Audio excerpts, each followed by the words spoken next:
আসসালামু আলাইকুম। হাতের শক্তি বৃদ্ধির জন্য আমরা আজকে নতুন একটি ব্যায়াম শিখব। এটার জন্য আমরা প্রথমে এইভাবে দুই পা সোজা করে বসবো। এখান থেকে দুই হাত হাতের পাতা সামনের দিকে দিয়ে এরকম ভাবে সমান ডিস্টেন্সে কাঁধের যে ডিস্টেন্স সেই বরাবর রাখবো। এবার কোমর সোজা করে উঠাবো, পুরো শরীরের ভর হাতের উপরে থাকবে, দৃষ্টি উপরের দিকে। পুরো শরীরকে 30 ডিগ্রি অ্যাঙ্গেলে রাখবো।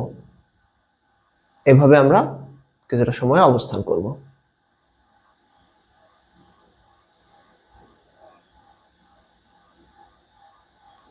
আস্তে আস্তে রিল্যাক্স।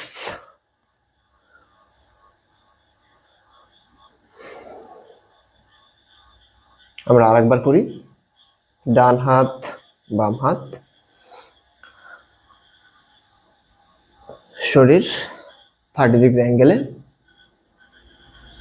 দৃষ্টি সামনের দিকে।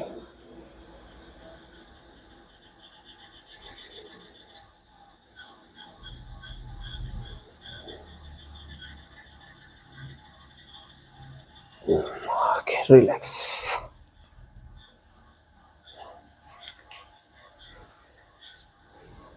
এভাবে আমরা আরো একবার করব, 3 বার করব।